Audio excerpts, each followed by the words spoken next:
Assalamualaikum warahmatullahi wabarakatuh. Waalaikumsalam. Alhamdulillahirabbil alamin.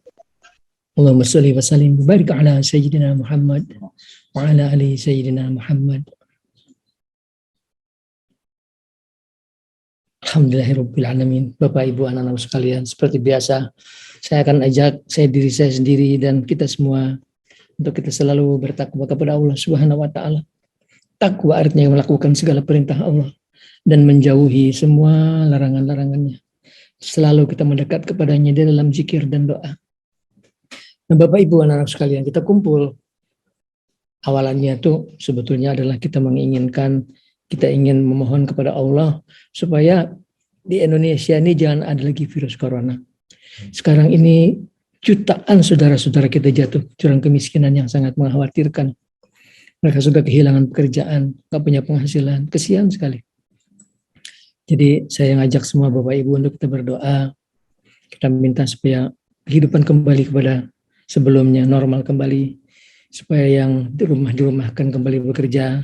Supaya yang kehilangan pekerjaan kembali bekerja. Supaya keadaan menjadi baik lagi seperti dulu. Kita gak punya niat lain kecuali niat ibadah kepada Allah Subhanahu wa taala. Dan saya ajak Bapak Ibu seperti itu niat kita dalam hati. Kita gak cari uang, kita gak cari pujian, gak cari puji-puji juga gak mau. Nggak kepengen jadi apa, enggak. Kita cuma niat ibadah, ingin memohon kepada Allah supaya virus corona jangan ada di Indonesia. Bisa Pak Suharli? Insya Allah. Sampai hari ini kita alhamdulillah sejak kita mulai ngaji tanggal 29 Agustus, dari mulai yang terpapar itu ada 160.000, sekarang sudah tinggal di bawah 10.000. Kemudian tambahan harian yang terpapar itu dari mulai tadinya itu sekitar berapa Pak Sukri? Sekarang nggak sampai 1.000. Nggak sampai 1.000. 100. Ya. Cuman saya nggak senangnya tuh angkanya tuh segitu-segitu aja sekarang tuh. Stuck diem aja gitu. Padahal kita targetnya tuh akhir tahun tuh sudah selesai semuanya gitu. Tapi kalau kita ngandalkan cuma kepada vaksin, sekarang sudah di Afrika tuh negara apa, Botswana kalau nggak salah. Di sana sudah ada varian baru yang jenis itu mutasi dari yang lama, yang vaksin yang sekarang tuh nggak bekerja. Vaksin yang sekarang tuh nggak bekerja, orang sudah divaksin pun tetap aja kena gitu. Ini mengerikan gitu. Mengerikan. Jadi kalau kita gantung kepada vaksin, sebentar lagi sudah ada virus baru, vaksinnya sudah nggak kerja lagi. Apa ya kita mau divaksin lagi? Harusnya kita jangan gantung kepada vaksin. Harusnya saya ajak Bapak Ibu semua kita gantung kepada Allah Subhanahu wa taala. Virus ini bikinannya Allah. Ini makhluknya Allah. Kita minta kepada Allah, ya Allah hilangkan dari Indonesia. Kalau kita sungguh-sungguh minta, insya Allah. Ya meskipun saya masih kecil hati karena kita cuma ber-200-300. Kita berdoa untuk kepentingan 260 juta rakyat Indonesia. 260 juta yang di situ ada belasan juta orang yang pengguna narkoba. Ada jutaan orang masih hidup dalam maksiat. Yang jutaan orang separuhnya tidak mendirikan sholat. Gitu. Kayak itu yang dipintakan kepada kita sebetulnya adalah melakukan amar ma'ruf yang dimulai dengan mengajak orang mendirikan sholat. Sekarang mengkhawatirkan sekali. Orang nggak sholat itu sudah bukan cuma yang di pinggir-pinggir jalan, di kantor-kantor pun orang sudah nggak sholat. Ada yang sholat cuma sehari 2 kali, ada yang 3 kali, ada yang sama sekali nggak sholat. Mengkhawatirkan sekali. Jadi itu tugas kita semua. Kalau kita diam, kita berdosa. Kita berdosa karena kita doing nothing, kita tidak berbuat sesuatu untuk membuat keadaan menjadi lebih bagus. Jadi yang harus kita kerjakan sekarang adalah kita melakukan amar ma'ruf. Kita ajak orang-orang mendirikan salat. Kalau Bapak pimpinan perusahaan, ayo jangan sampai di perusahaan itu ada orang nggak salat. Kalau ada orang nggak salat, itu orang berdosa. Tapi Bapak pun berdosa. Sebagai pimpinan perusahaan tidak melakukan sesuatu untuk mengajak orang tadi salat. Masuk waktu salat, bunyikan azan, paling sedikit komat, Bapak sendiri pimpin sholat. Pasti semuanya ikut sholat. Pasti semua anak buah ikut sholat. Kalau Pak Menteri sholat di depan, mimpin sholat, pasti anak buahnya semua akan sholat semuanya. Ayo kita kerjakan seperti itu. Paling tidak ada sesuatu yang kita kerjakan gitu. Sekarang kita lihat ini sudah 3 minggu stucknya. Diam di angka itu terus saja, nggak mau turun lagi sampai ke angka yang kita inginkan. Kita ya paling tidak kalau kepada Allah kita bilang ya Allah kita sudah lakukan semampu kita sudah lakukan sebisa kita, cuma bisanya cuma sampai segitu aja gitu. Mudah-mudahan terjadi buah salju. Sekarang pun saya senang sudah banyak lagi orang-orang baru ikut gabung ngaji. Ikut, pentingnya tuh ngaji kan ikut berdoa. Supaya doa lebih banyak lagi, jangan cuma segini dong. Jangan cuma ada 300 yang berdoa sampai ribuan. Tapi ya apa katanya Allah Subhanahu wa taala. Kita mau ngaji dulu apa mau doa dulu? Ngaji. Ngaji. Baiklah, kita ngaji kita nih ngaji tarekat, ngaji tasawuf. Jadi jangan masuk ke dunia ini tanpa izin saya. Paling tidak saya tahu. Saya ikut Pak Suharli. Karena apa? Karena jadi Nabi itu mengajarkan ilmu itu dua macam. Yang umum dan yang khusus. Yang umum beliau ajarkan secara terbuka kepada seluruh umat manusia. Di belakang hari tercatat di dalam kitab-kitab hadis yang besar itu ada 6 Bukhari, Muslim, Abu Dawud, Tirmidzi, Nasai, Ahmad bin Hambal, kutub sitah 6. Masih ada yang lain lagi, Baihaqi, Hakim, Hatim, Ibnu Majah, Daruqutni dan lainnya. Sementara yang khusus, yang saya tahu oleh Nabi diajarkan kepada 2 orang sahabat, Sayyidina Abu Bakar dan Sayyidina Ali. Mestinya lebih dari itu, mestinya. Kenapa saya itu cuma 2? Karena di Indonesia ini pecah menjadi tarekat yang sangat banyak sekali. Tarekat Naqsabandiyah, Qadiriyah, Tijaniyah, Samaliyah, Sajaliyah. Itu semua bersumber dari 2 sahabat ini. Kalau yang besar Naqsabandiyah, itu imam besarnya Imam Abu Bakar As-Siddiq. Kalau yang besar Qadiriyah, itu imam besarnya Imam Ali bin Abi Thalib. Apa yang diajarkan Nabi tadi di dalam ilmu khusus kepada 2 orang sahabat? Yakni untuk orang naik derajatnya menjadi wali Allah. Kalau ditanya kenapa Nabi tidak mengajarkan ilmu ini secara terbuka aja. Ya, ajarkan semua orang secara terbuka. Ilmu ini tidak bisa diajarkan secara terbuka. Karena harus diikuti oleh seorang mursyid yang terus mengikuti perkembangannya. Karena apa? Kan di tengah perjalanan dia akan masuk ke alam gaib. Otomatis akan masuk ke alam gaib. Karena Allah itu maha gaib. Orang mau mendekat kepada Allah otomatis dia masuk ke alam gaib. Dan di sana ada malaikat dan ada jin. Jadi kalau dia masuk ke sana tanpa bimbingan seorang mursyid, yang terbesar kemungkinan adalah tertipu. Kalau nggak dicelakakan, dia tertipu. Tertipu ini si jin ini datang, dia ngaku-ngaku, sayalah Nabi Isa alaihissalam, sayalah siapa disebutkan orang-orang hebat, sayalah wali Allah dari Yaman. Tampilannya hebat, pakai janggut, tampilannya hebat. Padahal jin aja, jin kafir lagi. Kalau dia percaya, itu akan disebarkan fitnah. Itu bapak kamu tuh, waduh, dia tuh orang nggak bagus itu. Adik kamu, ilmunya sesat adik kamu itu. Dia akan fitnah, dia sebarkan fitnah. Jahat dia sebarkan fitnah, dipecah belah. Dan kalau orang tadi berpikir saya ngerti dunia itu, nggak ngerti, belum ngerti. Dia baru akan ngerti kalau saya bilang dia pernah masuk ke dunia itu. Saya pernah masuk. Insya Allah saya pernah masuk, jadi saya tahu. Dulu yang bimbing saya itu guru saya yang kedua. Bapaknya, kakeknya Ustadz Yamin. Ustadz Yamin ada di sini? Ustadz Yamin? Ada, Pak.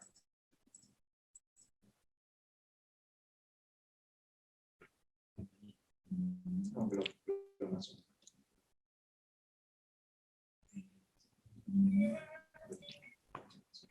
Itu guru saya yang kedua yang membimbing saya.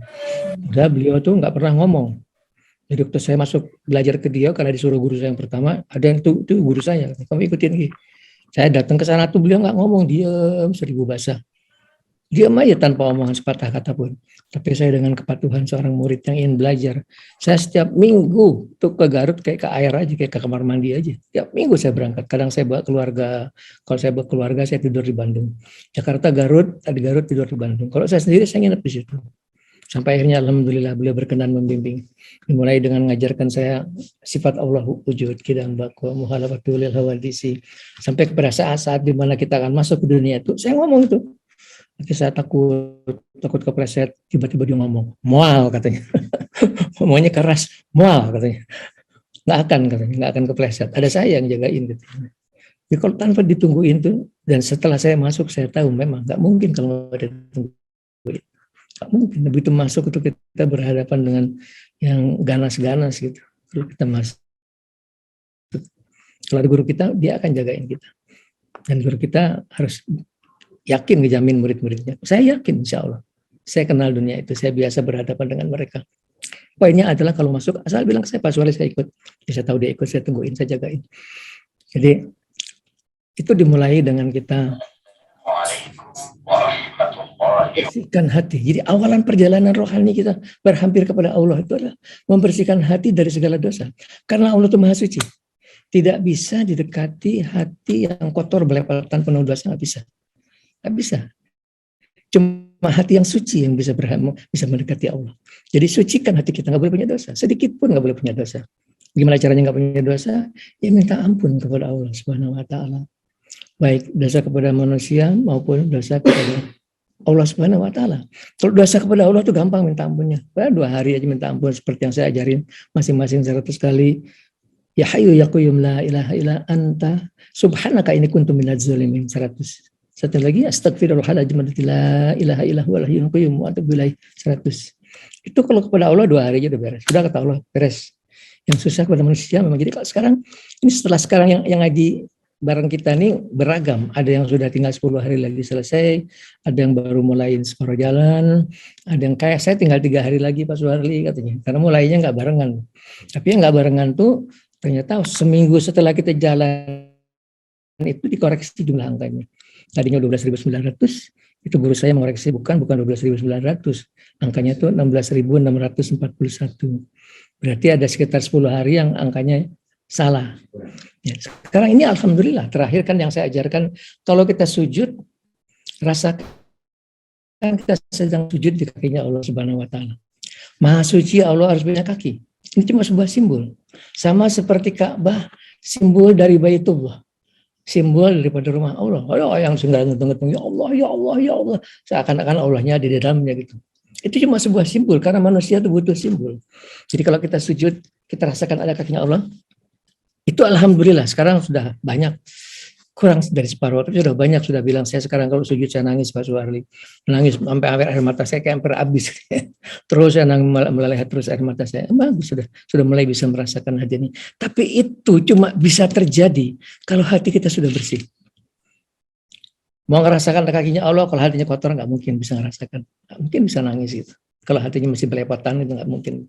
Jadi awal tuh mutlak hati bersih itu mutlak. Bersihkan hati dari dosa kepada Allah dan dosa kepada manusia. Jadi kalau ada yang bilang saya belum bisa Pak Suharli, kita harus mulai investigasi. Masalahnya apa gitu, sampai sekarang masih belum bisa. Kemungkinan ini nyangkut masalah dosa kepada manusia. Mungkin dulu 10 tahun yang lalu pernah nyakitin hati orang. Orang itu sakit hati banget, sakit hatinya banget. Sampai inilah ngeganjel. Jadi sekarang coba untuk kasus seperti ini, 5 hari aja, setiap hari baca surat Al-Ikhlas 100 kali. Dimulai Fatihah dulu, Fatihah sekali, kemudian surat Qul Huwallahu Ahad 100 kali, kemudian bilang ya Allah, sampaikan pahala sholat saya ini kepada semua orang yang pernah saya sakiti hatinya, semua orang yang pernah saya zolimi. 5 hari aja insya Allah. Setelah itu kita minta ampun, mudah-mudahan sudah beres, sudah nggak ada lagi ganjilan kita kepada manusia. Besok-besok jangan dibikin lagi gitu, jangan bikin ganjilan kepada manusia. Jadi kalau saya melihatnya kemungkinan ada di sini. Kalau yang lain tuh nggak terlalu signifikan buat bisa menghalangi sampai kita belum bisa merasakan ada kaki Allah di depan kita gitu. Harus bisa kita dengan, dan itu kita berlatih fokus soalnya. Kita berlatih nanti pada saatnya kita meditasi itu orang bilang bertapa. Itu kita berlatih fokus betul. Kita fokus mematikan rasa, mematikan pikiran, melihat tidak melihat, mendengar tidak melihat. Yang adalah kita hadapkan hati kita kepada Allah Subhanahu Wa Taala. Itu fokus. Sekarang kita mulai belajar fokus dengan kita mulai merasakan kita sedang sujud di kakinya Allah Subhanahu Wa Taala. Ayo coba sampai sukses gitu. Saya belum maju dulu sebelum ini sukses dulu. Saya kurang senang karena yang bilang sukses itu baru kurang dari separuh gitu. Tapi ada yang sudah bisa ketemu Rasulullah. Alhamdulillah, saya senang. Alhamdulillah dia bisa ketemu Rasulullah. Padahal target saya itu baru 40 hari kemudian ketemu Rasulullah itu. Jadi sudah maju ya itulah sebuah kelas dengan kualitas yang berbeda-beda gitu. Kualitasnya berbeda-beda. Alhamdulillah. Tapi saya yakin semua akan bisa seperti itu. Insya Allah. Cuman waktunya yang nggak sama. Ada yang 2 minggu, ada yang 3 minggu, ada yang 40 hari, ada yang 2 bulan mungkin. Karena di pondok pesantren pun ini baru bisa tercapai umumnya sekitar 1 tahun. 1 tahun baru kita bisa merasakan kedekatan kita kepada Allah Subhanahu Wa Taala. Sekarang saya dipacu mau 40 hari memang luar biasa. Luar biasa didorong terus bisa 40 hari. Tapi saya mau kalaupun lewat jangan sampai terlalu lewat gitu. Saya mau akhir Desember itu awal Januari saya buka kelas baru. Saya buka kelas baru, kelas ini semua harus lulus semuanya gitu. Saya buka kelas baru yang kedua, habis itu mungkin saya nggak buka kelas lagi Pak Syukri. Dua kali aja. Itu buat kredit poin saya kepada Allah Subhanahu Wa Taala. Karena pintu yang paling ujung itu nggak bisa dibuka, tidak ada jalan untuk bisa buka tuh pintu, cuman Allah yang akan membuka gitu. Jadi saya melakukan apa aja yang saya bisa lakukan, saya Allah berkenan bukakan buat saya pintu yang paling ujung. Jadi sekarang ayo semua orang berusaha untuk bisa sujud, rasakan kaki Allah ada di kepala kita, ada di wajah kita, kita wujud sedang di kaki Allah Subhanahu Wa Taala. Kita akan nangis tersudut-sudut. Maaf ya kalau hari Sabtu saya nggak puasa. Bukan mau ujub, bukan mau riak, memamer-mamerkan. Dan kalau Ustadz ya puasa biasa aja gitu. Kalau saya kepengen Pak Syukri yang kelas-kelas Ustadz juga sudah mulai harus terbiasa puasa. Ustadz Kirna juga harus terbiasa puasa jadi baju kita sehari-hari. Kalau masih muda oke lah 3 hari aja. Supaya jangan kehilangan keinginan buat menggauli istri. Kalau udah tua-tua atau janda-janda puasa. Gak ada hari nggak ada puasa kecuali ada keperluannya gitu. Ini bukan buat dibanggain. Apa sih bangganya puasa? Nggak ada yang dibanggain. Jadi kalau kita lanjutkan tadi pelajaran kita buat baru gabung, ada lagi berapa orang baru gabung lagi? Kita 114. Jadi kita mulai dengan kita bersihkan hati kita dari dosa. Kalau itu sudah berhasil, itu mata hati kita sudah melihat. Di hati kita ada matanya, ada 4 mata kita, 2 di kepala, 2 di hati. Begitu dia bersih itu mata hati sudah bisa melihat sebetulnya. Cuma sekarang masih terhalang oleh hijab-hijab yang sangat banyak sekali. Menutupi antara kita dan Allah tuh, wallahu alam ada berapa yang bilang 1000 hijab yang menghalangi kita kepada Allah Subhanahu Wa Taala. Itu harus dirubuhkan. Satu persatu dirubuhkan baru kita sampai ke ujung. Dan merubuhkannya itu yang paling banyak rubuh itu dengan zikir kita ya Latif.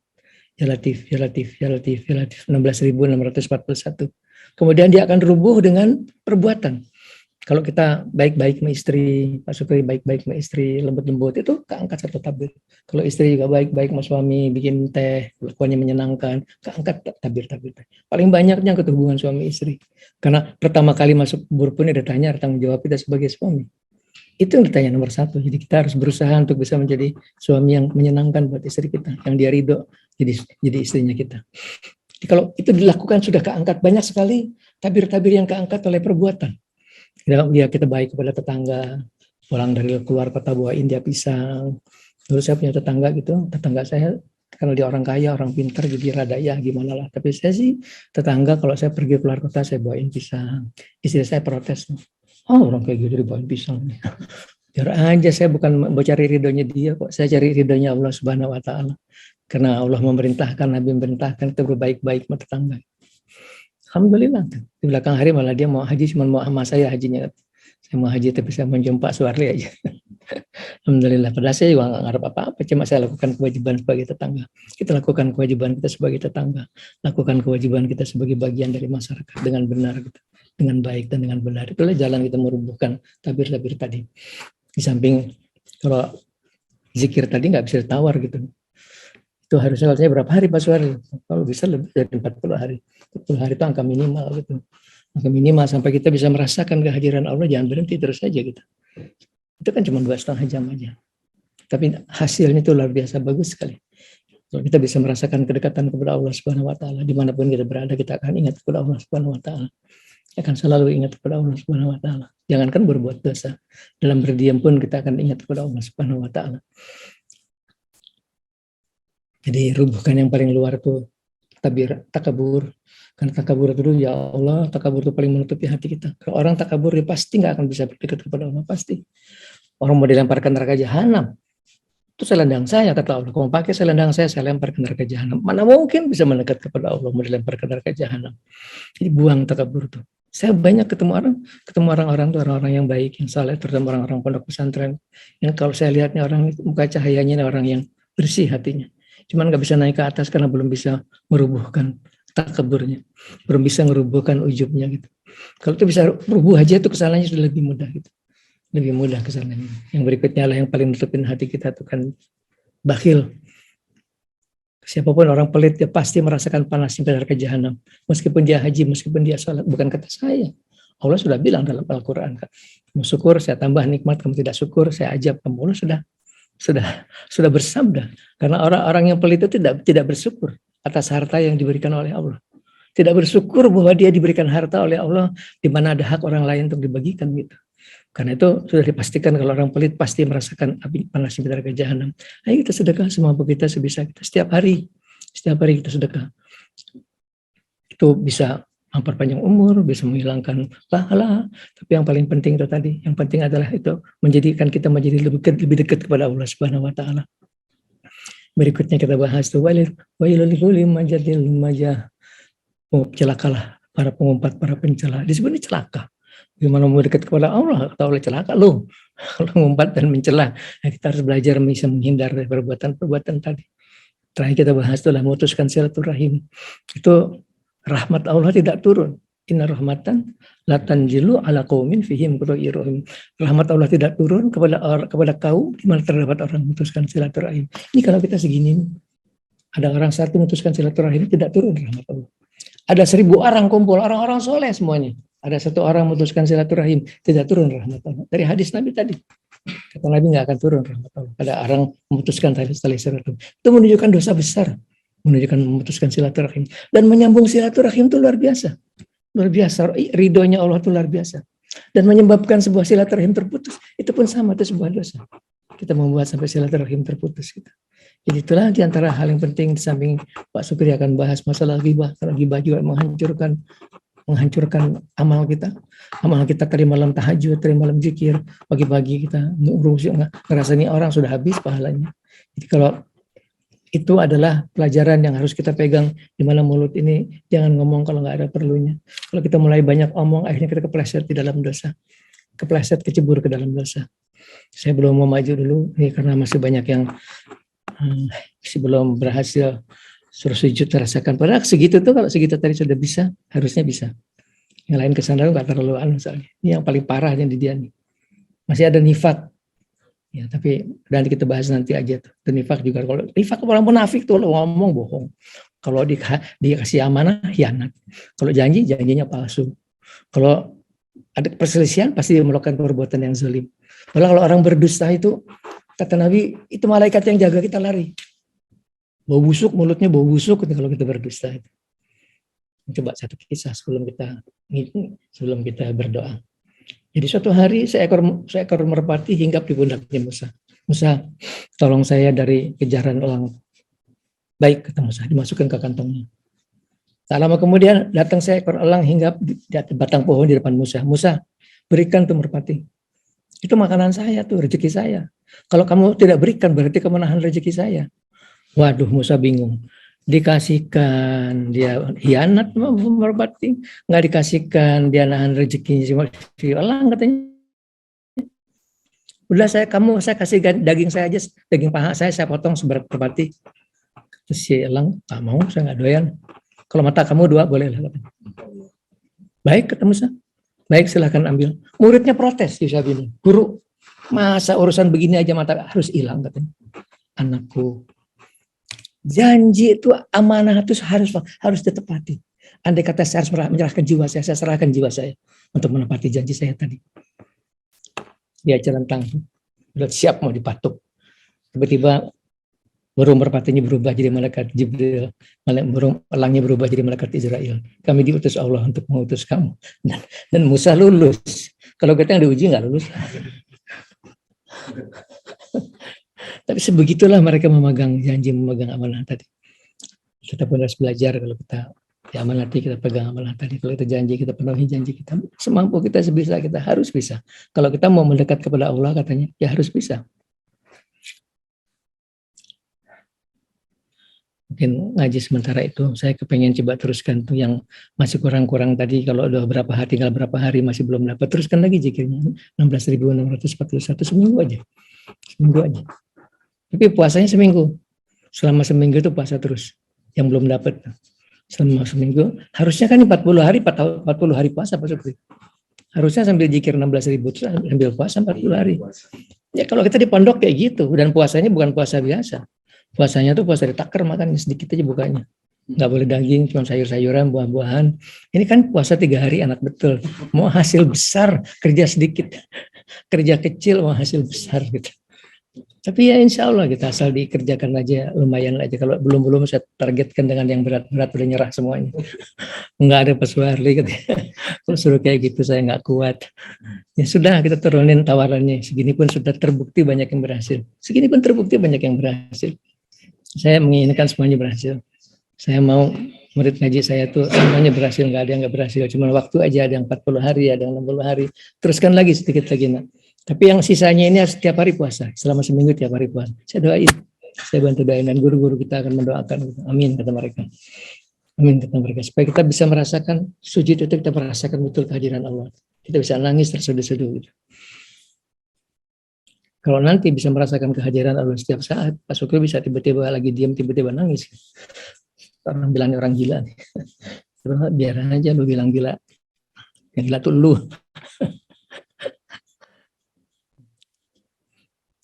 Ya, sedapat mungkin kita jangan kelihatan aneh. Jangan mau kelihatan jadi aneh. Mau bilang, wah, dia tuh ini loh, lagi diam aja nangis loh. Oh, hebat ya. Jangan pernah senang dibilang hebat. Setiap pujian buat kita tuh tulang leher kita dipatahkan kata Nabi. Kok tak tahu aku sohibika kata Rasulullah. Setiap pujian bagi kita tuh kita lagi dipatahin lehernya. Jangan kepengen dipuji. Di antara kita, di antara murid-murid sendiri aja. Jadi teruskan seminggu lagi aja. Tadi yang 3 hari, 5 hari kirimkan Fatihah dan hulu kepada orang-orang pernah kita zalimi. Karena mungkin macetnya di situ. Supaya Allah memaafkan doa kita kepada mereka. Ini kalau sudah bersih di sini sudah alhamdulillah saya senang.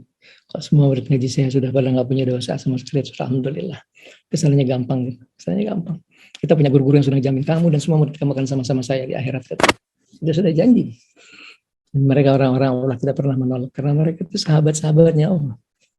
Bukan lagi umat, tapi sahabat-sahabatnya Allah.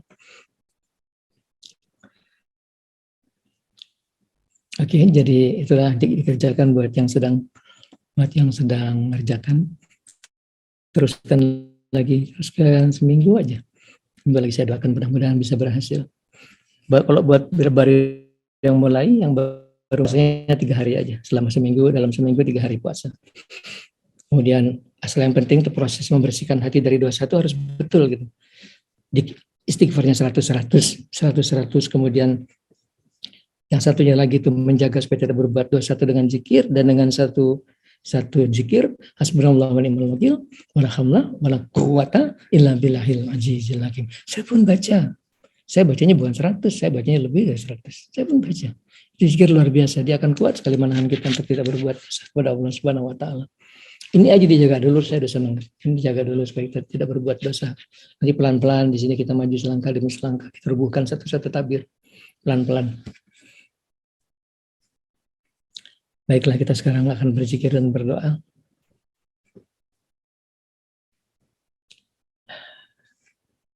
Ya, kita punya waktu cuma tinggal sebulan lebih sampai ke akhir Desember. Dan sejujurnya kita melihat perkembangan seluruh dunia di Eropa sekarang sudah menjadi gawat lagi. Sudah puluhan ribu setiap harinya terpapar. Di Afrika sudah jenis-jenis baru. Kita bisa stabil begini aja. Stabil begini, nggak nambah lebih jelek dari sekarang, sudah alhamdulillah. Mari kita mulai dengan kita tafakur sesaat. Kita perbaharui niat kita kumpul niat ibadah. Niat mencari ridhonya Allah Subhanahu wa taala. Yuk pasang niatnya.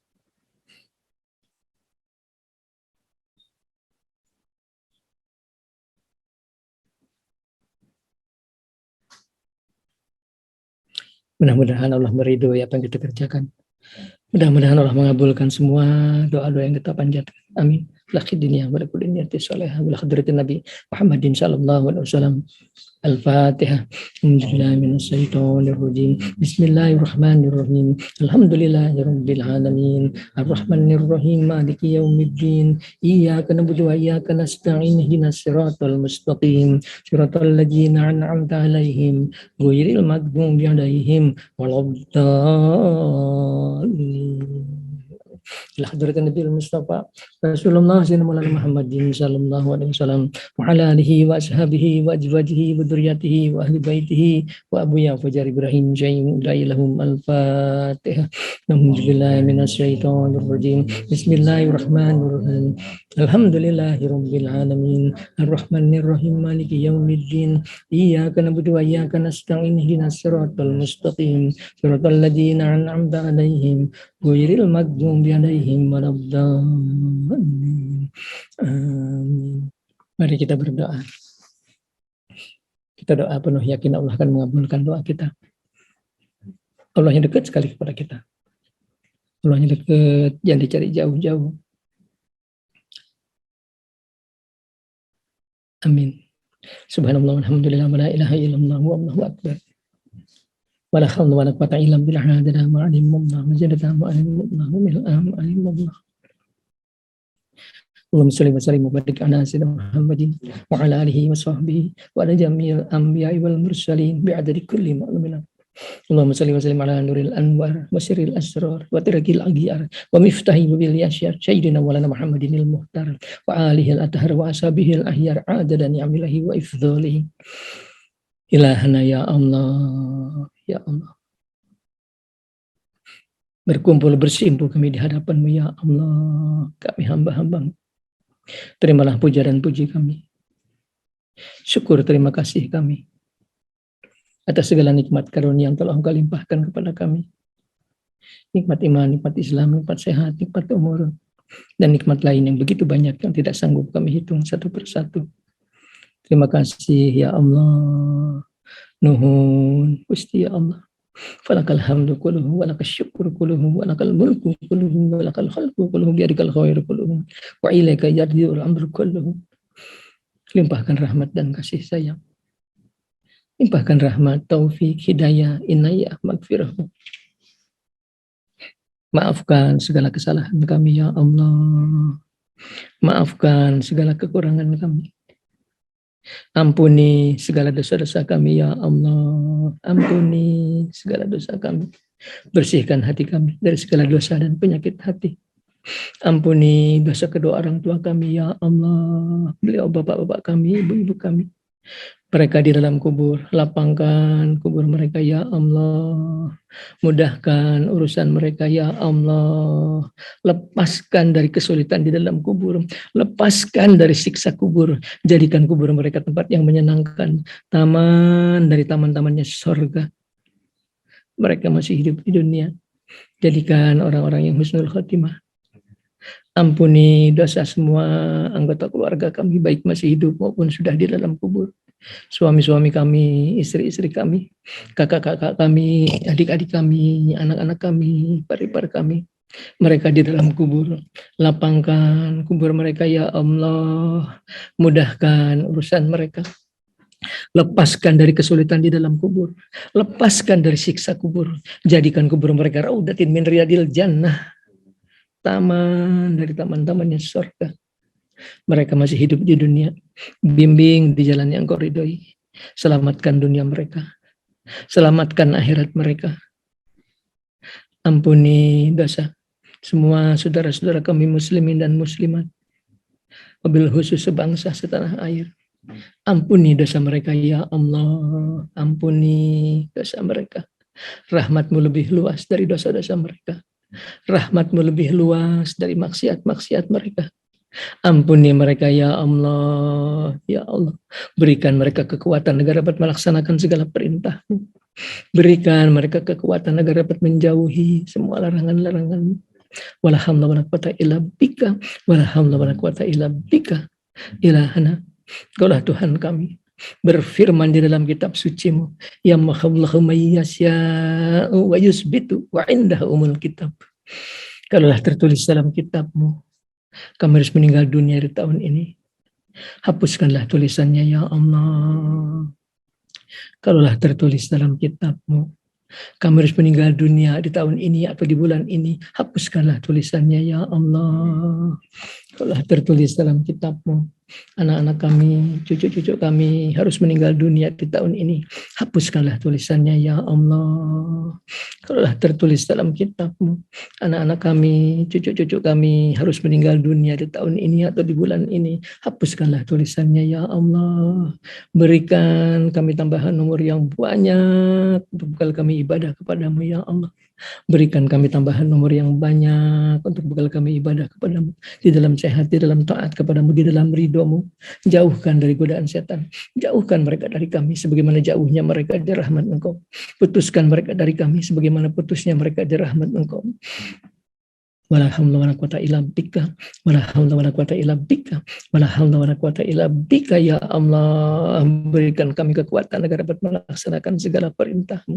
Berikan kami kekuatan agar dapat menjauhi semua larangan-Mu. Ilahana, limpahkan kami rezeki yang halal, yang banyak. Limpahkan kami rezeki yang luas, yang banyak, yang halal, ya Allah. Allahumma salli wa sallim wa barik ala sayyidina Muhammadin bi'adadi anwa'i rizqi wal futuha. Ya basitul haji absutu rizqu liman yasha bi ghairi hisab. Ubsud alaina rizqan wasi'an halalan. Ubsud alaina rizqan wasi'an halalan. Ubsud alaina rizqan wasi'an halalan. Min kulli jihatin min huzaini wa bika bi ghairi minati makhluqin bi ghairi minati makhluqin bi mahdifati wa karomika ya Rahman. Ya Hayyu ya Qayyum la ilaha illa anta subhanaka inna kunna minadz zalimin. Allahumma inna zalamna anfusana zulman katsiran kabirun wa la yaghfiru dzunuba illa anta faghfir lana maghfiratan min indika warhamna innaka antal ghafurur rahim. Allahumma ighfir lana dzunubana khata'ina kullahu dikkahu wa jallahu wa awalahu wa akhirahu wa alaniyatahu wa sirrahu. Allahumma an'isna wajburna wahdina li ahsanil amali wal akhlaq innahu la yahdi li ahsaniha ila anta wasrif anna sayyi'aha la yasifu sayyi'aha ila anta birahmatika ya arhamar rahimin. نعوذ بك ربنا من جهد البلاء ودرك السقاء وسوء القضاء وسمات الأعداء نسألك العافية في الدنيا والآخرة نسألك العفو والعافية في ديننا ودنيانا وأهلنا وأموالنا اللهم استر عورتنا وأمن راتنا اللهم احفظنا من بين أيدينا ومن خلفنا ومن أيماننا ومن سميرنا وفوقنا ونعوذ بعظمتك من ظلم من تحتنا اللهم عافنا في أبناننا عافنا في أبصارنا عافنا في أسمائنا اللهم إنا نعوذ بك من الكفر والفقر نعوذ بك من القبر لا إله إلا أنت يا حي يا قيوم برحمتك نستغيث فأصلح لنا شأننا كله ولا تكلنا إلى أنفسنا طرفة عين ربنا لا تزغ قلوبنا بعد إذ هديتنا وهب لنا من لدنك رحمة إنك أنت الوهاب اللهم إنا نعوذ بك من جوال نعمتك وتحول عافيتك وفجاءة نقماتك وجميع شهواتك اللهم إنا نعوذ بك من علم لا ينفع ومن قلب لا يخشع ومن نفس لا يشبع ومن دعوة لا يستجب لها اللهم إنا نسألك الهدى والتقوى والعفو والغنى اللهم إنا نسألك علما نافعا وعملا متقبلا ورزقا واسعا حلالا وشفاء من كل داء وشفاء من كل سقم ربنا هب لنا من أزواجنا وذرياتنا قرة أعين واجعلنا للمتقين إماما اللهم طول أعمارنا اللهم طول أعمارنا اللهم طول أعمارنا وسعي أجسادنا واقض حاجاتنا واكسر أموالنا ونوّر قلوبنا وثبت إيماننا وأحسن عملنا في طاعتك وطاعة رسولك لابتغاء مرضاتك وجعل من الفائزين في الدنيا والآخرة وجعل من الفائزين في الدنيا والآخرة وجعل من الفائزين في الدنيا والآخرة اللهم أعنا على ديننا في الدنيا وعلى آخرتنا بالتقوى واحفظنا بما كبت عنه ولا تكلنا إلى أنفسنا وما ضرتهم يا من لا تضر الذنوب ولا تنقص المغفرة هب لنا ما لا ينقصك واغفر لنا ما لا يضرك إنك أنت الوهاب اللهم إنا نسألك فرجا قريبا وصبرا جميلا ورزقا واسعا والعافية بجميع البلاء ونسألك تمام العافية نسألك دوام العافية نسألك الشكر على العافية نسألك الغنى عن الناس ولا حول ولا قوة إلا بالله إلهنا يا الله. Jauhkanlah kami dan seluruh keluarga kami dari ajab sengsara dunia akhirat. Jadikanlah kami dan seluruh keluarga kami dari golongan orang-orang yang berbahagia dunia akhirat. Memohon kehadirat-Mu ya Allah, dengan segala kekurangan kami, dengan segala kelemahan kami, dengan segala dosa dan maksiat di hati kami. Memohon kehadirat-Mu ya Allah, Tuhan kami yang maha suci, Tuhan kami yang maha kuasa, Tuhan kami yang maha agung. Memohon dengan segala keagungan cahaya wajah-Mu, dengan segala kemuliaan, ketinggian, kekuasaan diri-Mu, kabulkanlah permohonan kami, kabulkanlah permohonan kami. Kabulkanlah doa kami ya Allah. Hilangkan virus corona dari Indonesia. Hilangkan virus corona dari negara kami Indonesia. Hilangkan virus corona dari Indonesia. Bikaramatihi Abu Ya Fajar Ibrahim. Bikaramatihi Abu Ya Fajar Ibrahim. Bikaramatihi Abu Ya Fajar Ibrahim. Bikaramatihi Abu Ya Iming Bunyamin. Bikaramatihi Abu Ya Syekh Abdul Qadir Jailani. Bimu'jatihi Abu Ya Hidir alaihissalam. Bimu'jizatihi Abu Ya Hidir alaihissalam. Bimu'jizatihi Abu Ya Hidir alaihissalam. Bisafaati Rasulullah Muhammadin sallallahu alaihi wasallam. Birahmatika ya arhamar rahimin. Birahmatika ya arhamar rahimin. Birahmatika ya arhamar rahimin. Birahmatika ya arhamar rahimin. Birahmatika ya arhamar rahimin. Birahmati azizul hakim. Birahmatika ya aliyul azim. Birahmatika ya qawiyul matin. Birahmatika ya ghafurur rahim. Birahmatika ya salamul mu'min. Birahmatika ya lam yalid walam yulad walam yakul lahu kufuwan ahad. Birahmatika ya qadiyal hajat. Birahmatika ya mujib da'wat. Wassalamu ala Muhammadin wa ala alihi wa sahbihi wasallam adada mulkihi wa rida nafsihi wa jinata arsihi wa kalimatihi. Subhana rabbika rabbil izzati amma yasifun. Wassalamun ala al-mursalin walhamdulillahi rabbil alamin. Hadratin Nabi Muhammadin sallallahu alaihi wasallam wa ya Fajar Ibrahim al-Fatihah. Nauzubillahi minasyaitonir rajim. Bismillahirrahmanirrahim. Alhamdulillahirabbil alamin. Arrahmanir rahim. Maliki yaumiddin. Iyyaka na'budu wa iyyaka nasta'in. Ihdinas siratal mustaqim. Siratal ladzina an'amta 'alaihim ghairil maghdubi 'alaihim waladdallin. Nah, Bapak Ibu, anak-anakku sekalian, saya doa dalam bahasa Arab itu untuk melengkapi doa saya dalam bahasa Indonesia. Karena dalam bahasa Arab tadi ada doa yang belum tercakup dalam bahasa Indonesia. Misalnya, Allahumma inna nas'aluka ilman nafi'an wa amalan wa taqbalan wa rizqan wasi'an halalan wa shifaan min kulli da'in wa shifaan min kulli saqamin. Ya Allah, sesungguhnya kami mohon kepadamu ilmu yang bermanfaat dan amal yang keterima dan rezeki yang luas dan kesembuhan dari penyakit dan kesembuhan dari penyakit dan kesembuhan dari penyakit. Itu sebagian doa saya dalam bahasa Arab itu belum tercakup dalam bahasa Indonesia. Percaya aja Mas, saya aminkan aja doa saya. Baiklah, mohon maaf lebih kurangnya, saya mohon maaf lahir batin. Wassalamualaikum warahmatullahi wabarakatuh. Dan selanjutnya kami mohon kepada Pak Syukri untuk menyampaikan dua patah kata dan kemudian memberikan ilmu juga tambahan kepada kita semua. Semoga nantinya ada yang bermanfaat. Kepada beliau kami persilakan dengan segala hormat. Bismillahirrahmanirrahim. Assalamualaikum warahmatullahi wabarakatuh. Waalaikumsalam. Alhamdulillah wassalatu wassalamu ala Rasulillah. La nabiyya ba'dah wa la haula wa la quwwata illa billah. Amma ba'du. Rabbi syrah li sadri wa yassir li amri wa hlul 'uqdatam min lisani yafqahu qawli. Bapak Ibu sekalian yang dirahmati Allah Subhanahu wa taala, alhamdulillah saya berterima kasih pada kesempatan kali ini guru kita Bapak Kiai Haji Muhammad Suharli memberikan kesempatan kepada saya untuk menyampaikan tambahan ilmu yang insya Allah mudah-mudahan bisa saya sampaikan dengan baik, bisa diterima dengan baik oleh Bapak Ibu sekalian dan terutama oleh diri saya sendiri, dan mudah-mudahan ini menjadi pahala jariah buat saya dan insya Allah akan menjadi pahala jariah juga untuk bagi orang yang mengamalkan dan mengajarkan segala macam ilmu yang bermanfaat baik untuk keluarganya ataupun para sahabatnya. Seperti yang tadi disampaikan oleh Bapak Kiai Muhammad Suharli bahwa saya akan menyampaikan tentang ghibah, salah satu penyakit hati yang sangat ngetren akhir-akhir ini untuk orang-orang milenial sekarang ini. Ghibah itu bahkan menjadi sebuah sarana yang konsumtif, ya kalau kita perhatikan, dan orang sama sekali tidak takut akan bahaya daripada ghibah ini, padahal luar biasa sekali dampaknya baik untuk diri kita ataupun untuk keluarga kita. Dan saya mengambil buku karangan dari seorang alim yang hidup pada masa tabi'in, yaitu karangan Abu Lais As-Samarkandi, disebut dengan Samarkandi karena beliau lahir di kota Samarkand di Uzbekistan, ya, dan beliau adalah seorang tabi'in yang mendapat julukan al-faqih dari Rasulullah, padahal beliau tidak hidup pada masa Rasulullah, tapi mendapat julukan al-faqih dari Rasulullah. Bagaimana caranya? Yaitu beliau dapatkan julukan ini pada saat beliau menyelesaikan buku Tanbihul Ghafilin, yang artinya peringatan bagi orang-orang yang lupa. Beliau bawa buku ini ke Raudhah, beliau tertidur, di dalam tidurnya beliau bermimpi bertemu dengan Rasulullah, dan Rasulullah memegang buku tersebut dan memanggil Abu Lais ini dengan panggilan Al-Faqih. Nah, ya, Al-Faqih artinya orang yang alim, orang yang benar-benar ahli ilmu, karena memang Abu Lais ini, Abu Lais As-Samarkandi ini, beliau ahli tafsir, beliau ahli hadis, beliau ahli fikih, beliau sangat menguasai. Dan karena mendapat julukan langsung dari Rasulullah, maka saya bisa katakan kepada Bapak Ibu bahwa buku ini aman dan manfaat sekali untuk kita pelajari, ya, karena isinya sangat bermanfaat sekali.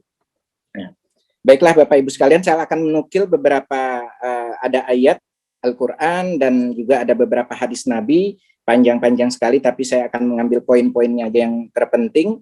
Nah, seperti yang saya katakan tadi bahwa ghibah atau dalam bahasa Indonesianya menggunjing, atau dalam bahasa anak-anak mudanya itu apa ya, ngerumpi. Nah, ya, gosip. Padahal ini dampaknya luar biasa sekali terhadap diri kita sendiri gitu ya. Dari sini kemudian saya pernah mendapatkan satu hadis. Nah, ini kaitannya, mohon maaf saya bukan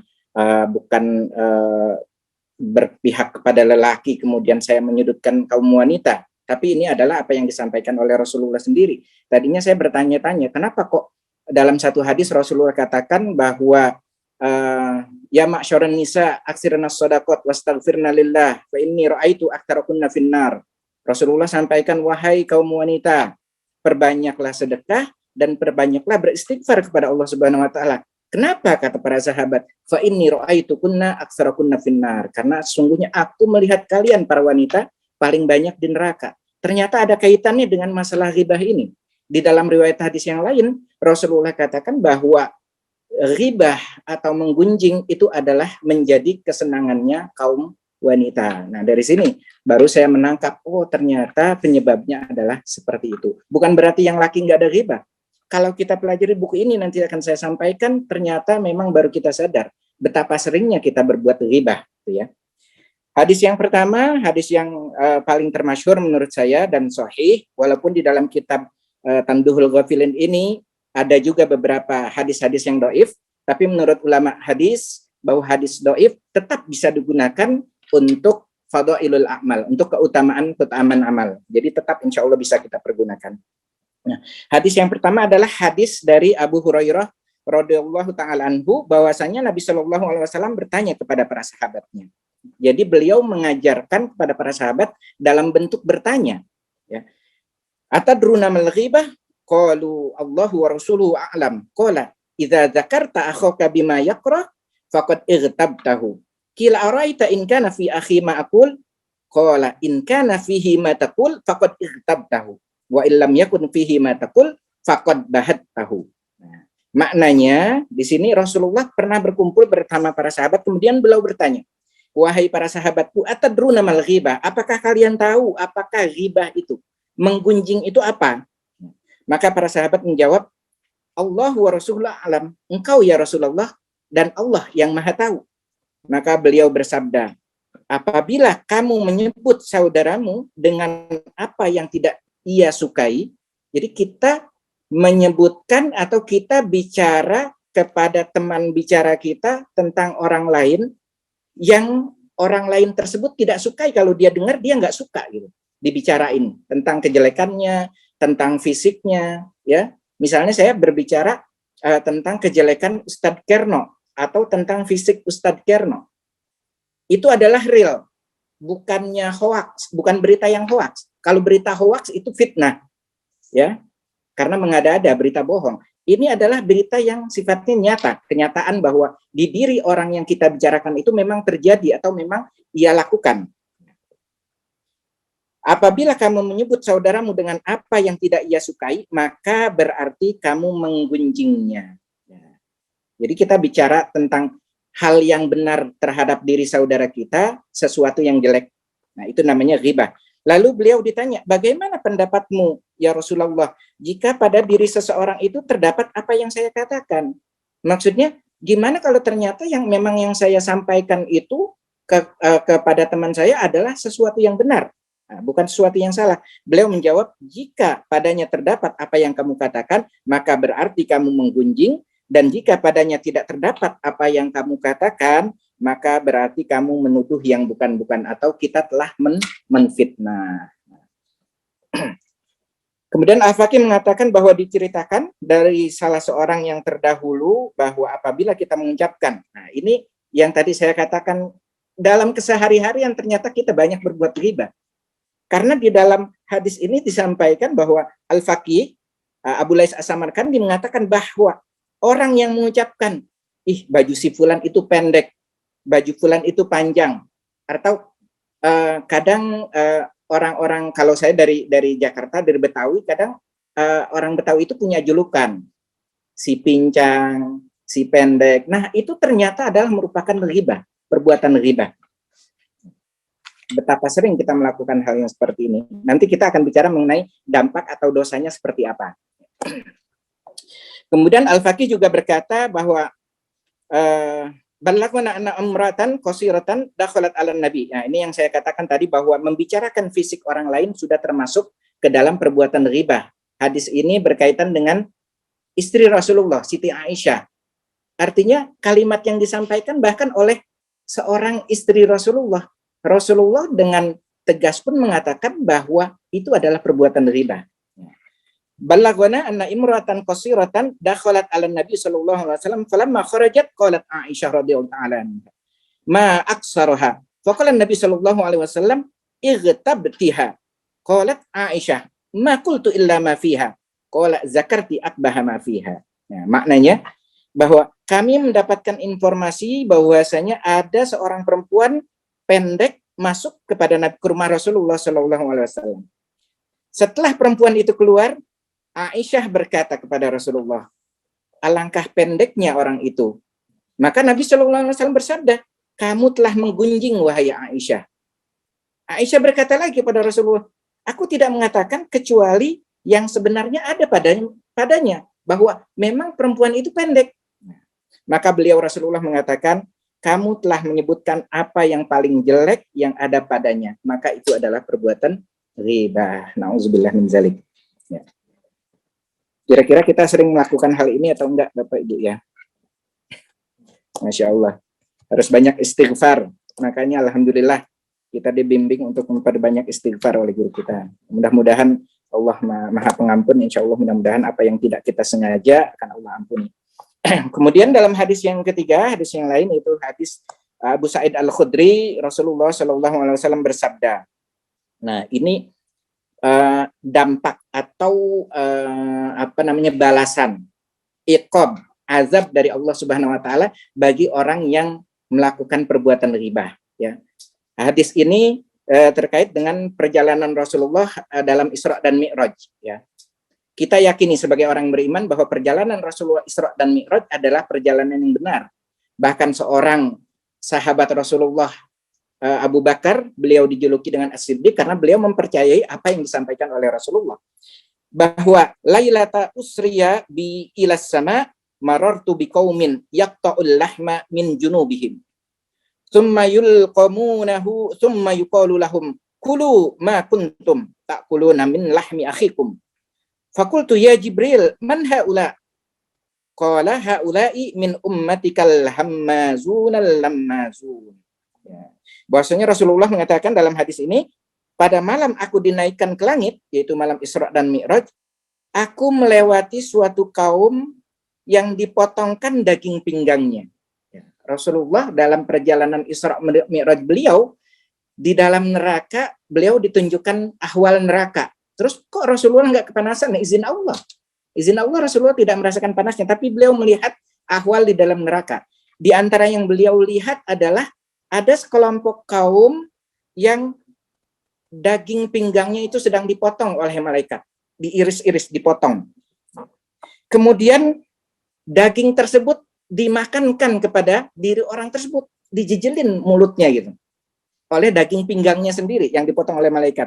Lantas diucapkan kepada mereka, makanlah daging saudaramu yang dahulu kamu makan. Kata malaikat kepada si orang yang sedang dipotong daging pinggangnya tadi. Makanlah daging yang pernah kamu makan dari daging saudaramu yang dahulu kamu makan. Maka aku, kata Rasulullah, bertanya kepada malaikat Jibril, wahai Jibril, siapa mereka itu? Maka Jibril menjawab, mereka adalah umatmu yang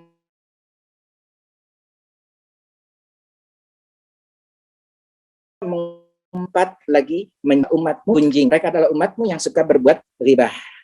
Nauzubillah min dzalik. Hadis keempat, hadisnya panjang sekali, jadi mungkin saya skip gitu ya, tapi insya Allah tidak akan mengurangi intisari daripada apa yang akan saya sampaikan mengenai ghibah ini. Nah, hadis yang berikutnya adalah, nah ini juga sesuatu yang menarik. Nah,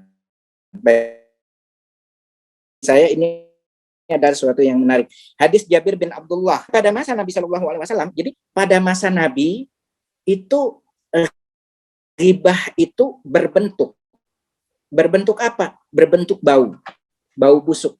Jadi kalau ada orang yang berbuat ghibah, keluar bau busuk dan Rasulullah menciumnya, dan sahabat yang lain pun mencium atas izin Allah.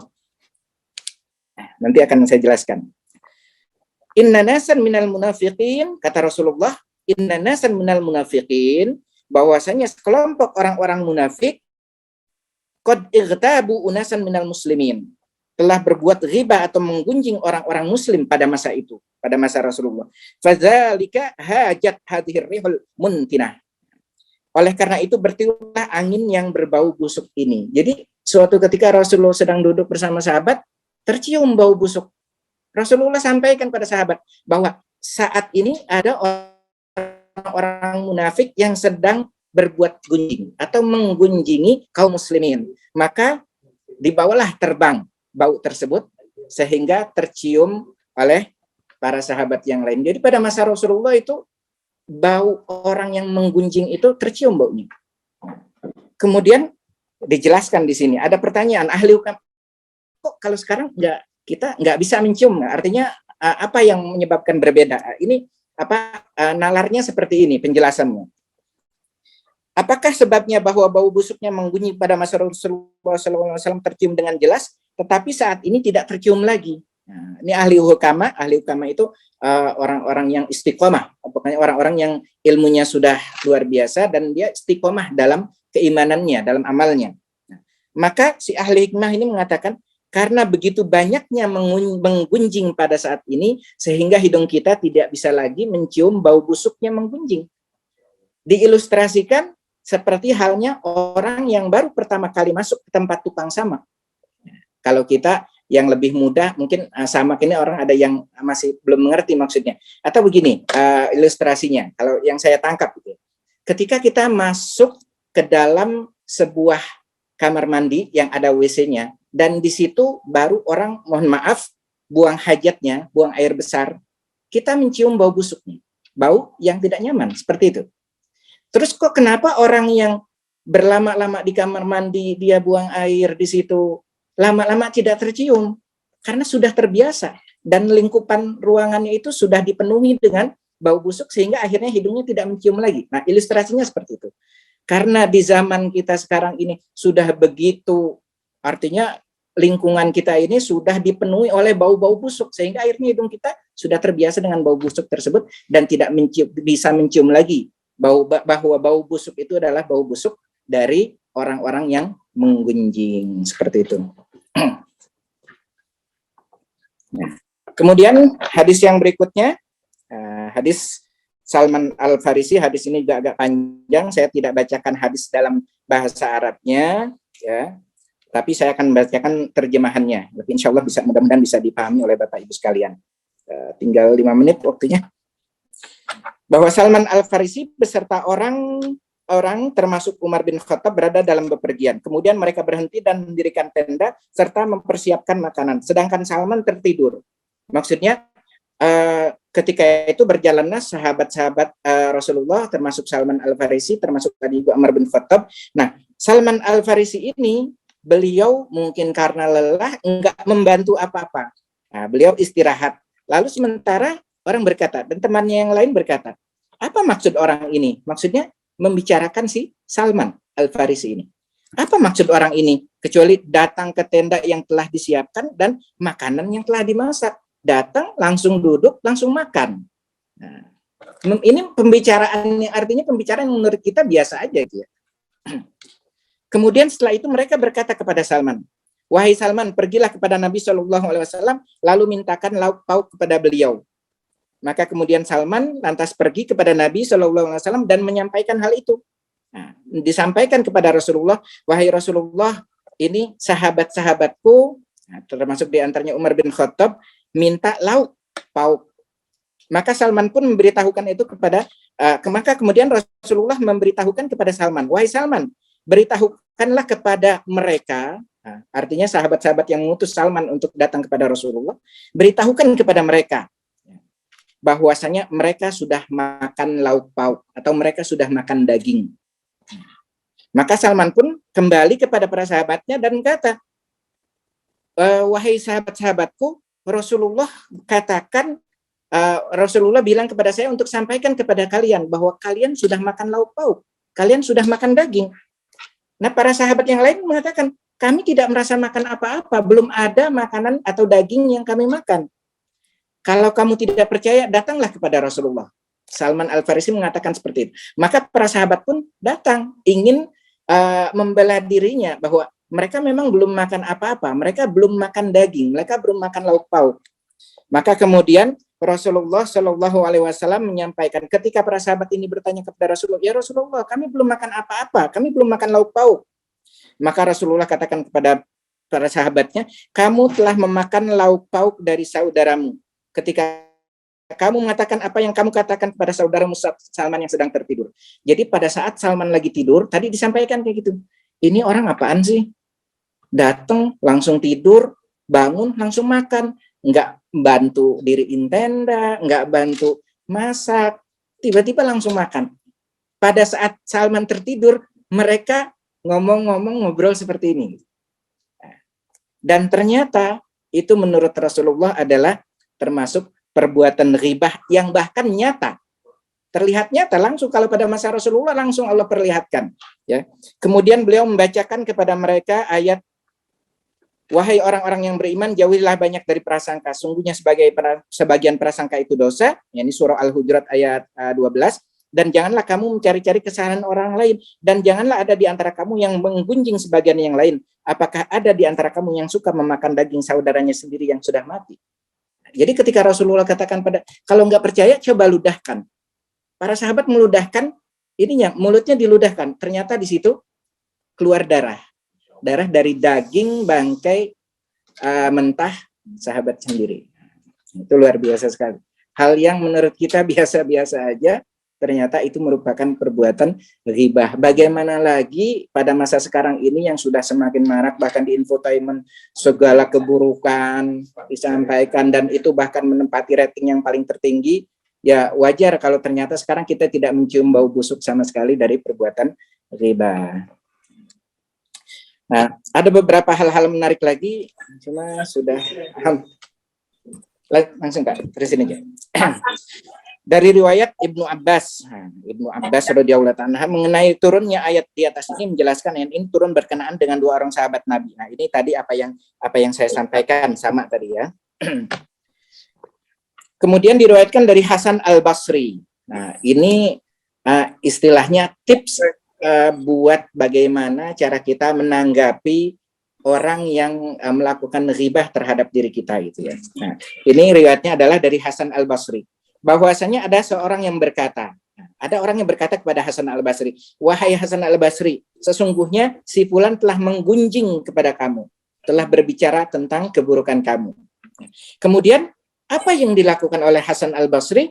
Ternyata ia mengirimkan seonggok anggur yang basah kepada orang yang menggunjingnya, seraya berkata, jadi ketika disampaikan oleh sahabatnya, wahai Hasan Al-Basri, kamu baru aja dibicarain oleh si fulan. Hasan Al-Basri nggak marah, tapi justru dia melakukan apa? Orang yang menggunjinginya ini didatangi oleh Hasan Al-Basri dengan membawa hadiah kurma. Apa yang dikatakan Hasan Al-Basri? Seraya berkata, aku mendengar bahwa kamu memberikan kebaikanmu kepada aku. Jadi ternyata orang yang digunjingi itu, nah ini hati-hati kita.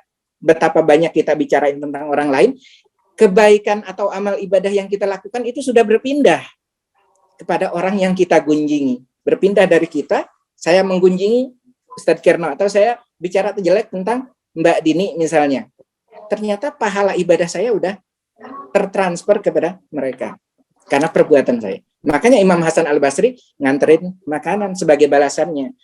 Ini balasan saya atas perbuatan kamu, memberikan kebaikan kamu kepada saya. Saya tidak bisa membalasnya. Artinya yang Hasan Al-Basri nggak balas kejelekan, beliau nggak bisa membalasnya dengan menciriakan yang jelek lagi. Tapi inilah hadiah dari saya sebagai balasan atas kebaikan yang telah engkau berikan kepada saya. Nah, tipsnya seperti itu. Insya Allah mudah-mudahan kita bisa melakukannya ya. Alhamdulillah, mudah-mudahan dari sedikit gambaran, masih panjang ulasannya. Kalau ada waktu nanti, insya Allah kita akan lanjutkan lagi. Wallahu a'lam bishawab. Jika ada kalimat yang benar itu semata-mata dari Allah Subhanahu wa taala. Jika ada kalimat atau cara pembacaan ayat ataupun hadis yang kurang tepat, mohon dibukakan pintu maaf yang sebesar-besarnya. Hadanallahu iyyakum ajmain. Wassalamualaikum warahmatullahi wabarakatuh.